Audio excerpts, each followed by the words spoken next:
જય સચ્ચિદાનંદ. ઓકે દીપકાનંદજી. સચ્ચિદાનંદ દીપકાનંદજી. જય સચ્ચિદાનંદ.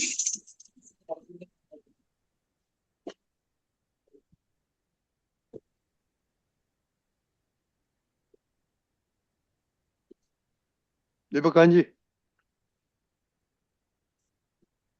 શું થયું? બાટેનજી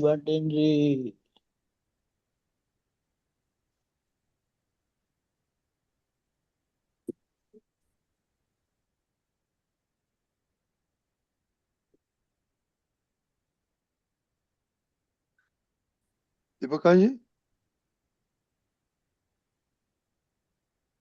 હા, જય સચ્ચિદાનંદ. ઓકે,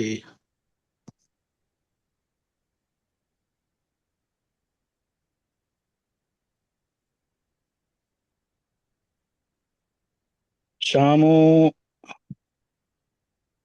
ચીકણો છે એવો અભિપ્રાય હોય, સામો ચીકણો છે એવો અભિપ્રાય હોય તો સામો પ્રતિપક્ષી નોબલ છે એવો અભિપ્રાય ક્રિએટ ઉત્પન્ન કરવાનો છે. સામો ચીકણો છે એવો અભિપ્રાય હોય તો સામે પ્રતિપક્ષી નોબલ છે એવો અભિપ્રાય ક્રિએટ ઉત્પન્ન કરવાનો છે.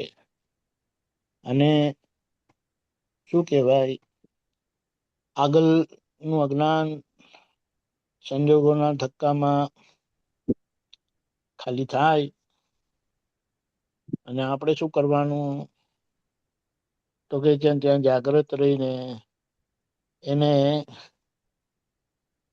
એના પક્ષમાં બેસવાનું નહીં.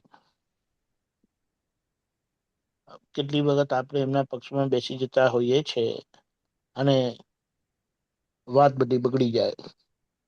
એટલે આપણે એની ભૂલ વાળા ભાગમાં સૂર ના પુરાવીએ. એટલે એ જે માણસ બહુ ખરાબ છે ત્યારે આપણે જે માણસ બહુ સારા છે, આવું પ્લસ માઇનસ કરીએ. એને શું કીધું દાદાએ, અનુકૂળ ને પ્રતિકૂળ કરી નાખો, પ્રતિકૂળ ને અનુકૂળ કરી નાખો. એનો મતલબ કે આ બધી અસરો જે છે તે અસરોમાં ગમતા કે ના ગમતામાં આપણે વહી ના જઈએ, ખેંચાઈ ના જઈએ. આપણે તપાસ કરીએ તો હમણાં ગમતા ના ગમતામાં ખેંચાઈ જઈએ છે ખરા? બોલો મહાત્મા. હા, જઈએ છે. આમાં ભૂલ ક્યાં થાય છે? દાદા કહે છે તમે જાગૃત રહો. પાપડી છોડવા બેસાડ્યા છે તો છોલતા છોલતા છટલા વાડકામાં નખાઈ જશે. નાખતા નથી, નખાઈ જશે. અને દાણા ટોપલામાં નાખશો. જી જી. એટલે જે થોડા બહાર હોય, જાગ્રત હોય તે તમે શું કરો છો? જાગો છો, ઊંઘો છો? ના ના, જાગું છું ને. લો તો જાગતા માણસનો વ્યવહાર છે. જાગતા માણસનો વ્યવહાર એટલે શું કે જ્યાં ભૂલ થાય, જેની ભૂલ થાય, અને અહીંયા તો આપણને ખબર છે કે પોતાની જ ભૂલ હોય છે, એટલે પોતે પ્લસ માઇનસ કરીને પરિસ્થિતિને, વાતાવરણને સમૂહ રાખી દે છે, કરી દે છે. આવી સીધી વાત છે. જેમ આપણે એમ કહીએ, છોકરો 80% લાયો, 80% લાયો ને, આમાં તને એડમિશન કોણ આપશે? આપણે શું કહીએ? અંદરથી એવો વિચાર આવે કે હારું 80%માં તો આ જે પ્રોબ્લેમ છે બધો, જો થોડી મહેનત વધારે કરી હોત તો આ 90 ના આવે. હા, કરેક્ટ. નેક્સ્ટમાં હવે એ ટાર્ગેટ રાખવાનું. સમજાયું ને? હા, સમજાઈ ગયું. એટલે પ્લસ માઇનસ કરવાથી આપણે સામાન્ય મોટિવેટ કરીએ વ્યવહારને પુષ્ટિ પણ આપીએ છીએ અને સાથે સાથે એમને દુઃખ ના થાય એવી રીતનો આપણો વ્યવહાર પણ થતો જાય છે. ખ્યાલ આવ્યો? જી આપણે આમ સામાન્ય રીતે વિચારીએ તો કોઈ કહી શકે કે એમ કે આમાં તો તમને કેટલું જાગ્રત રહેવું પડે. તો સિમ્પલ છે. દાદરો ઉતરતા તમારું જરા ધ્યાન ભટકી ગયું તો શું થાય? સીધા પડી નીચે જવાય, પડી જાય. દાદરા પરથી ગબડી પડે ને, હા, તમે તપાસ કરજો.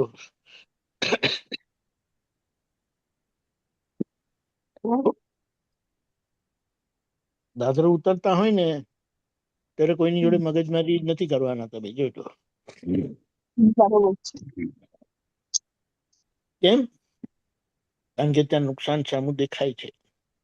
જી એવી રીતે આ સામા જોડે જે આ ચીકણો છે એવો અભિપ્રાય જે તને હોય છે કે આવો છે ને તેવો છે ને, બધા ચિત્ર વિચિત્ર શબ્દો છે ગુજરાતી ભાષામાં, હિન્દી ભાષામાં, ઇંગ્લિશ ભાષામાં, કે જેના આધારે તમે સામા વ્યક્તિને એક ઢાંચામાં મૂકી દેવા માંગો છો આવો જ છે કરીને.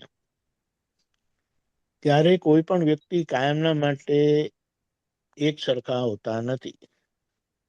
આપણા કર્મો ફરે તેમ સામા પણ ફરે, એમને વ્યવસ્થિત ફેરવે છે. એટલે આપણને એમ લાગે આ સારા માણસ અચાનક આવું કેમ કરે છે મારી જોડે? કે તમારો કર્મ કરાવે છે એની પાસે, એ તો નિમિત્ત જ છે.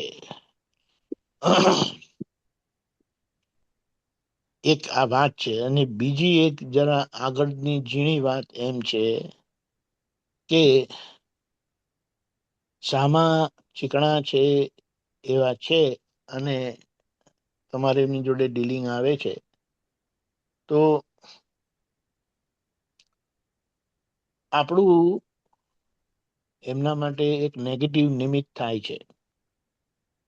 હવે એ નેગેટિવ નિમિત્ત આપણે થવા દેતા નથી. એક રીતે શું કીધું, એમના નિમિત્ત કોઈ બીજા બનશે, મારે નથી બનવું. એટલે એવી જાગૃતિ રહેશે તો સેજે તમે નિમિત્ત નહીં બનો. ને આપણે જે અંદર ભાવના કરી છે ને મને જગત કલ્યાણ કરવાનું, નિમિત્ત બનવાની, પરમ શક્તિ આપો, શક્તિ આપો, શક્તિ આપો, એ આપણને એવું નિમિત્ત બનાવીને રહેશે. એટલે જ્યાં અવળું નિમિત્ત થતું બનવા જતું હશે પણ આપણને એવું અવળું નિમિત્ત બનવા નહીં દે. સમજાયું? જી એટલે એમ કીધું છે ને, મિયાભાઈ બહાર ઝઘડો કરી આવે, માથાકૂટ કરી આવે અને પોતાના બેગમ જોડે, બાનુ જોડે શું કે, અરે આપ તો મેરે મુંહ કા પાન હો, કે आपसे झगड़ा करके मैं कहाँ जाऊंगा, लेकिन मेरी मैं जानता हूँ, इसीलिए સબર કરો. ખબર પડી? જી જી. જી એટલે આપણે શું કહીએ કે જાગ્રત માણસ કેવા હોય એનું દાદાએ સરસ પ્રમાણ આપ્યું. દાદાના ઘરે બા જોડે, હીરાબા જોડે પેલું કોકનું લગ્ન હતું હીરાબાના સંબંધમાં, અને બાએ પૂછ્યું કે શું આપીશું આપણે, વ્યવહાર શું કરીશું? તો દાદાએ કીધું પેલા ચાંદીના તાટ પડ્યા છે ને તે આપીશું. તો બા તરત એવું બોલ્યા કે તમારા હોય ત્યારે આવી રીતે કરવાનું ને અમારો હોય ત્યારે આમ કરવાનું. એ દાદા કે આ અમારું તમારું, મારું તારું ક્યારે અમારા બે વચ્ચે થતું નહોતું, થયું નથી, આજે કેમ થયું? એટલે એમને એમની ભૂલ પકડાઈ ગઈ. તરત જ કીધું, એમ કેતો તો એ તાટ તો આપવાના પણ સાથે સાથે આપણે 500 રૂપિયા આપીશું. અરે આટલું બધું કઈ અપાતું હશે? એટલે આ રીતે આપણે બધો વ્યવહાર જાગ્રત રહીને કરવાનો છે, ને જે તે રસ્તે સામાન્ય જીતાડો. સામાન્ય દુઃખ થાય એ આપણી હાર છે. અને સામાન્ય સુખ થાય એ આપણી જીત છે. હવે પછી આપણે કહીએ કે પછી પ્રોબ્લેમ શું છે? જો કેવું છે, મમ્મી પપ્પા એમના બાબા કે બેબી સાથે રમે ને જી હાથે કરીને હારે, અને હાથે કરીને હારે તો પેલો બેબી દીકરો હોય કે દીકરી હોય, બાબુ હોય કે બેબી હોય, ખુશ થઈ જાય. મેં જી તમને હરાયા, મેં તમને હરાયા. પણ હવે સાચું ખોટું જોવાનું નથી. તમે એને ખુશ કરી નાખ્યો કે ખુશ કરી નાખી, એ મોટી વસ્તુ છે. આપણને હાર જીતમાં કઈ ફેર નથી પડતો, પણ એ લોકોને હાર જીતમાં આખો ફરક પડી જાય છે. એટલે અહીંયા આ રીતે આપણે જીવતા શીખવાનું છે કે કેવી રીતે પોઝિટિવ રહીને પ્રેમ સ્વરૂપ થઈને નીકળી જવાનું છે. આગળના ધક્કા આપણને અવળા નિમિત્ત બનાવવા ફરે. આગળનું અજ્ઞાન છે ને, એટલે તો બધું પોસિબલ છે. પણ આજે આ રીતે જાગ્રત રહીને એને સુધારી લઈએ. જી આવું છે. જાગ્રત દાદા કહે છે, જાગૃતિ એનું નામ કે કશે મતભેદ પડવા દે નહીં. મતભેદના સંજોગો ઉભા થાય, પણ ધીમે કરીને એવી રીતે વાળી લે કે સામાન્ય ખબર જ ના પડે કે આ તો ખરું છે એમ કરી. પણ એ જાણે કે મોટી અથડામણ આપણે ટાળી. આવું છે. પણ આમાં થાય છે શું? હું કહું એવું કરવાનું, હું કહું એવું થવું જોઈએ. માનતા કેમ નથી? હું કહું છું તે સાચું છે. એટલે આ સાચા ખોટાના ઝઘડામાં વાત સાચા ખોટાની હોતી નથી. પણ આપણે શું કરવાનું કે આમ તેમ કરીને સાત સંઘાત છૂટે નહીં, એના પર ફોકસ કરવાનું છે. જી કારણ કે આપણે સાથે છે તો દુનિયા આપણી છે. છૂટા પડી ગયા તો આપણી દુનિયા નથી. સાથે છે તો દુનિયા જીતી લીધી, અને જી જી છૂટા પડી ગયા તો એ મોટા મોટી હાર છે. જી એટલે આપણે એમ કહે છે ને ઇંગ્લિશમાં, અમેરિકાની કહેવત છે, united we stand, divided we Divided we fall. fall. બોલો, આપણે આ બધી વાત કરીએ છીએ, પણ સાચા ઘોડાનો ધક્કો, ખેંચ પકડ એવી હોય છે ને કે આવા સંજોગો આવે ત્યારે આપણી બધી મતી મરી જાય, અને સાચા ખોટાના પક્ષમાં બેસીને આમાનું જે થવાનું હોય તે થાય એમ કરીને, કે એમાં બધું બગડી જાય છે. સાચી એટલે હવે જાગ્રત રહીને દાદાને પ્રાર્થના કરીએ કે દાદા મારે આ રીતે જ રહેવું છે. શક્તિ આપો, સમજણ આપો, પુરુષાર્થ આપો. આપની કૃપા અને આશીર્વાદ અમારા પર નિરંતર.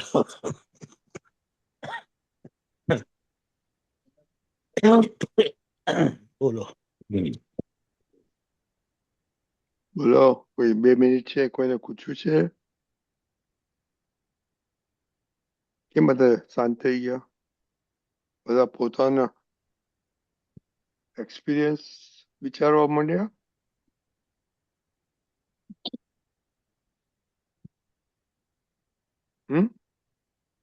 કેમ હેમાંગીની શાંત છે આજે? દીપકાનંદજીએ કીધું ને, તો એટલે જોવાયું કે નહીં, સાચી વાત છે. ચીકણી ફાઇલોમાં નથી જોવાતું એ બધું, એટલે પછી ઊભું જ થઈ જાય છે એવું બધું એમના માટેનું. ચીકણી એ ફાઇલ નો એ- ટેગ કોણે આપ્યો? હા, આ ચીકણી ફાઇલ છે એવો ટેગ કોણે આપ્યો? લેબલ કોણે આપ્યું? મેં એટલે એ જ કીધું કે આપણે આ જે બોલીએ છીએ આ વર્ડ, પણ આપણે એને ટેગ આપી દીધું એટલે એ પ્રમાણે જોવાય છે મારાથી.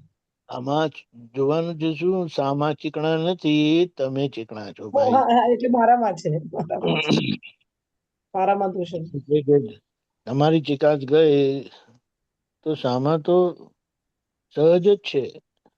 સહજ જ છે. હવે સામાની સામે આપણી જે ભૂલ થાય છે તે આપણી ભૂલ છે.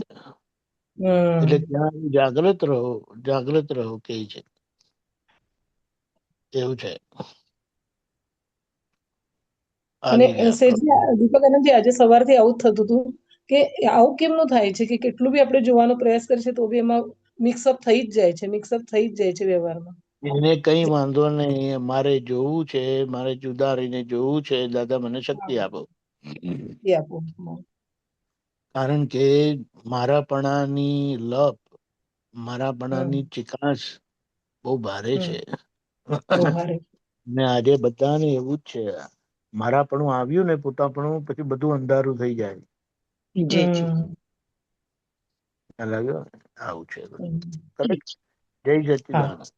જય સચિદાનંદ. જય જય સચ્ચિદાનંદ. જય સચ્ચિદાનંદ. જય સચ્ચિદાનંદ. ગૌરવજી, જય એક જ સચ્ચિદાનંદ. મિનિટ. હા.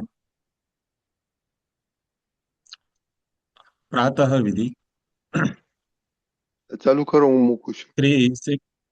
હા, શ્રી સિમંદર સ્વામીને નમસ્કાર, નમસ્કાર, નમસ્કાર. શ્રી સિમંદર સ્વામીને નમસ્કાર, નમસ્કાર, નમસ્કાર. શ્રી સિમંદર સ્વામીને નમસ્કાર, નમસ્કાર, નમસ્કાર. શ્રી